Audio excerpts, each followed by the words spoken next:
Welcome friends, नमस्कार मित्रों। Through literary lens में हम हाजिर हैं फिर एक बार। मैं Rajesh Asudani Raqeeb. This is Dr. Vinod Asudani. Once again, we are addressing you.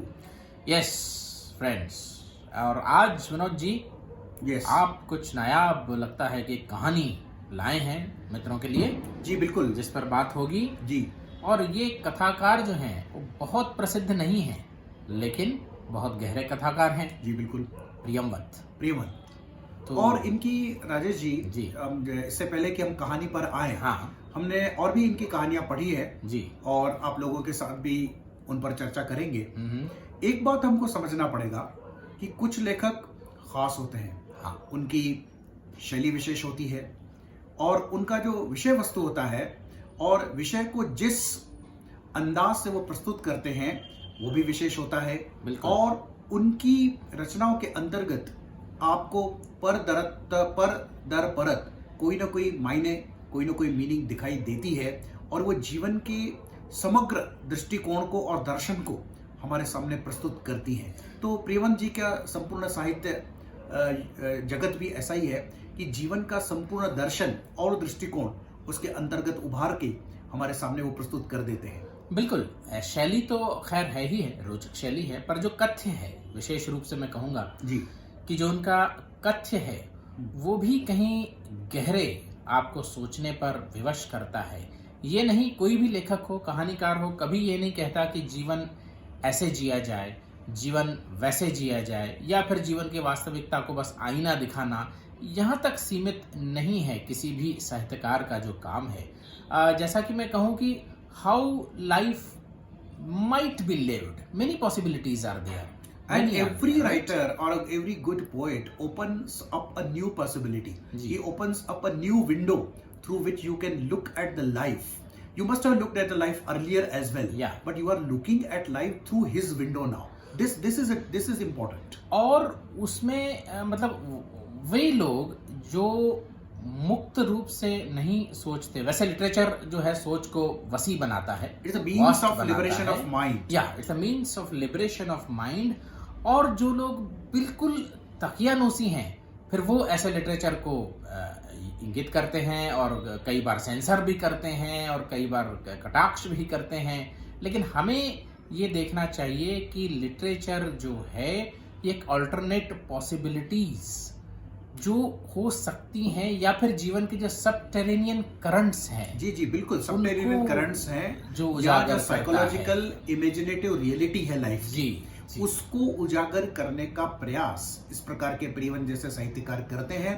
और आज जिस कहानी की तरफ हम धीरे धीरे जा रहे हैं उसका नाम ही आपको थोड़ा अजीब लगेगा। हाँ। और समझ में नहीं आएगा कि किस विषय की तरफ प्रियमवत इंगित कर रहे हैं। वो कहते हैं कि होठों के नीले फूल। अब आप होठों की जब बात करते हैं विनोद तो जी, वो लाल होते हैं, सुर्ख होते हैं। सुर्ख होते हैं, नीले फूल नहीं होते। नीलापन कब आता है? जब आपने इंसान ब्लू बेबीज एक चीज सुनी होगी। जी। तो ब्लू कब हो जाता है बेबी? जब उसका ब्लड फ्लो या ऑक्सीजनेशन लेवल कम हो जाता है, या व्यक्ति जब मर जाता है तो मरने शरीर पर। नीला पड़ने लगता है। नीला पड़ने लगता है। तो कहीं ना कहीं जीवन का जो जीवन रस है जब समाप्त होने लगता है, तब वो नीलापन जो प्रतीक है उस चीज जी। का। और है ना? कहानी भी बड़ी इंटरेस्टिंग रोचक ढंग से चालू होती है जी। कि वो धीरे धीरे मरना चाहती थी। वो हाँ। कहती है उसे कि मेरा गला तुम धीरे धीरे दबाओ, और वो उस क्षण में मरना चाहती थी। बहुत जाड़ों के मौसम में धीरे धीरे मरना चाहती थी। अब ये बड़ा अजीब तरीका है किसी भी कहानी को प्रारंभ करने का।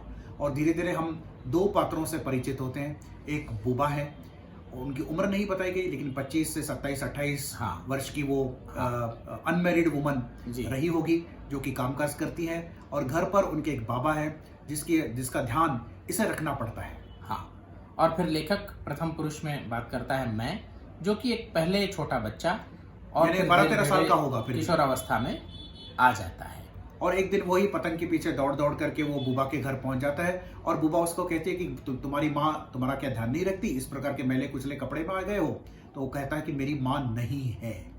और यहाँ कहीं ना कहीं अवचेतन पर ये लड़का इस बुबा को अपनी माँ की जगह स्वीकार कर लेता है, क्योंकि बुबा उसे वही स्नेह, वही ऊर्जा, वही आत्मीयता, वही प्रेम स्नेह देती है। बिल्कुल। और बुबा के जीवन में भी कमी है, खालीपन है, उम्र बढ़ रही है, अविवाहित है, तो प्रेम की भूखी प्यासी बुबा भी है। जी। और इस व्यक्ति किशोर के रूप में उसे भी एक अपना प्रेम का जो ऑब्जेक्टिव कोरिलेटिव है, जी जी, वो कहीं ना कहीं मिलता है। तो ऊपरी तौर से जो लोग ऊपरी तरीके से साहित्य को देखते हैं उनको ऐसा लगेगा कि बुबा एक माँ की जगह ले लेती है। हाँ। और ये लड़का जो किशोरावस्था में आ चुका है वो उसका छोटा भाई या बच्चा है, किंतु उनकी जो इंटरेक्शंस है, स्पेशली जो एक जी। दूसरे के प्रति जिस प्रकार का दृष्टिकोण है या जिस प्रकार के हाव भाव हैं, उनसे ये एक माँ और बेटा या बहन या भाई का नहीं है, क्योंकि वो हाथ पकड़ते हैं, चूमते हैं। और इतना ही नहीं, बुबा कहती है कि तुम मेरा गला दबाओ।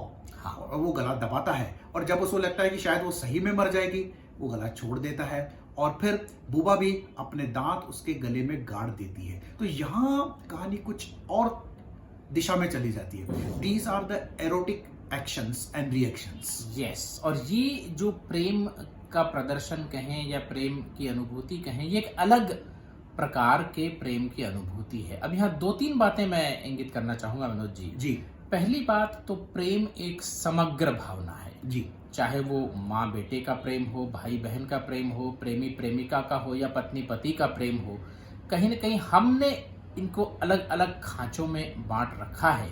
वरना प्रेम एक समग्रता की बात कर सकता है। एक होलिस्टिक इमोशन एक प्रेम है। जब दो व्यक्ति एक दूसरे को चाहते हैं तो शरीर, मन, आत्मा, भावना सब कुछ चाहते हैं। जी बिल्कुल। भाई माँ बेटे का भी अगर आप प्रेम देखें तो शारीरिक भी होता है। हम उसको शारीरिक कहते नहीं हैं, वरना तो हाईली फिजिकल लव भी होता है माँ बेटे का, है ना? बिल्कुल। और वही बात है। और धीरे धीरे जैसे ये कहानी आगे बढ़ती है तो लेखक कहता है कि अब बुबा के भीतर छुपी हुई औरत बाहर आना चाहती है। यानी जो उसके बीच जो बुबा के आत्मा है, जो स्त्री की आत्मा है, शायद वो प्रेम की भूखी है। उसे किसी पुरुष का प्रेम नहीं मिला है या नहीं मिल पाया है, उसकी परिस्थितियां कुछ ऐसी हैं। तो इस अपने दोस्त में, जो कि उसके उम्र से छोटा है, वो एक पुरुष की तलाश करती है कहीं ना कहीं। और ये जो सामाजिक ढांचा है उसको इस प्रकार के संबंध स्वीकार्य नहीं होते हैं, इसलिए वो सीधा नहीं कहती, लेकिन प्रतीकात्मक प्रतीकों के माध्यम से वो अपनी बात पहुंचाने में सक्षम हो जाती है। और ये जो समग्रता की भावना है और जिस तरह से बुबा अपनी बात पहुंचाती हैं इस तक, उसमें भी जो इंडियन मैथोलॉजिकल स्टोरी है यम और यमी की, जी जी, वो बहुत ही सुंदर तरीके से आई है। सुंदर तरीके से लेखक ने उसका सहारा लेके उनके प्रतीकों से ये बात आगे रखी है। यम और यमी, हम बता दें कि जुड़वा बहन भाई हैं, सूर्य के बेटी और बेटा है यम और यमी। और लेखक कहानी बताते बताते आगे कहता है कि दोनों में जो प्रेम था वो बड़ा ही प्रगाढ़ था। और यमी एक दिन यम से कहती हैं कि तुम मेरे कौन हो? तो यम कहता है कि मैं भाई हूं तुम्हारा। तो भाई होने के नाते तुम्हारा फर्ज क्या है? तो कर्तव्य है मेरा तुम्हें सुखी रखना, जी तुम्हारी खुशी बिल्कुल मेरा कर्तव्य है, मेरा धर्म है। मेरा धर्म है। तो फिर कहती है अगर मेरा सुख तुम्हारा धर्म है तो फिर मुझे रति सुख भी दो, वो भी एक सुख है जिससे मैं वंचित हूँ। ये कहानी बुबा अपने इस मित्र को बताती है और वो अचंभित रह जाता है और पूछता है कि बुबा, तो ये फिर पाप हो गया ना? तो वो बोलती है कि पाप पुण्य की बात नहीं है, जो चीज हमें सुख देती है वो पाप कैसे हो सकती है? यदि कोई पाप है, कोई चीज पाप है, कोई एक्शन पाप है, तो हमें सुख नहीं देता। अब ये तर्क बहुत महत्वपूर्ण है। यदि प्रेम सुख देता है तो प्रेम पाप कैसे हो सकता पाप है? कैसे हो? और ये हम प्रथम दृष्टया हमको लग सकता है कि बड़ी ही टैबूड बात है, इंसेस्ट वाली बात है, व्याभिचार वाली बात है। लेकिन हम अपनी सामाजिक सच्चाई को भी अगर सोचें विनोद जी, तो बहुत पहले से इजिप्ट में जो फेरोज थे, हाँ जी, वहाँ बहन और भाइयों में शादियां भी हुआ करती आज भी थी। बहुत सारे रिलीजन्स ऐसे हैं जहाँ पर कजिन्स में शादियां होती मामा हैं, के बेटियों से शादी होती है। और यहाँ तक कि मामा और भांजी की शादी भी कहीं ना कहीं होती है। हाँ, सिर्फ एक बात है कि एक ही माँ बाप के भाई बहन में शायद शादी ना हो, वो ठीक भी नहीं, लेकिन हाँ, इस प्रकार की जो सिस्टरली और ब्रदरली रिलेशंस हैं, जो थोड़े डिस्टेंस वाले हैं जी, इसमें तो सदियों से और हर दुनिया के, मुझे लगता है कि हर समाज, हर तबके में होती रही है। बिल्कुल, ये सामाजिक सच्चाई है। जबकि हम कहीं ना कहीं इसको अलग अलग स्तरों पर टैबू करते आए हैं।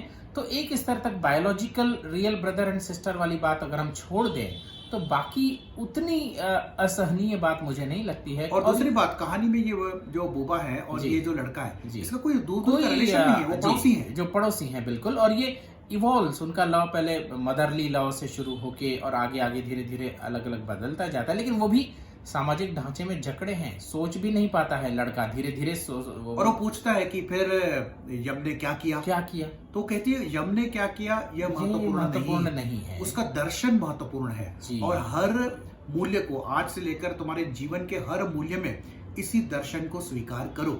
यानी कहीं भी कोई संबंध अगर है तो उसका जो तत्व ये है, उसका दर्शन यही है कि हम जिसके साथ हमारा संबंध है उसे हम खुशी दें, उसे हम आनंद दें, और आनंद देते समय कोई टैबू नहीं होना चाहिए। और ये खुशी हर एक व्यक्ति की अलग अलग हो सकती है। अगर फर्ज कीजिए बुबा शादीशुदा होती, हाँ, तब शायद ये मोड़ न लेता ये प्रेम, तब शायद वो अलग तरह का प्रेम बन के रह जाता। बिल्कुल। तो क्या प्रेम की परिभाषा, विनोद जी, हम ऐसे नहीं कर सकते कि एक दूसरे की खुशियों का ख्याल रखना, वो अलग अलग हो सकती हैं? बिल्कुल, यही है दर्शन उसका कि वो खुशी दो तुम मुझे, और मुझे अगर इस बात में खुशी मिलती है तो तुम उस बात की खुशी दो। वो कहती है जैसे रति सुख में मुझे खुशी मिलती है तो वही खुशी दो, क्योंकि तुम्हारा धर्म क्या है, मुझे खुशी देना।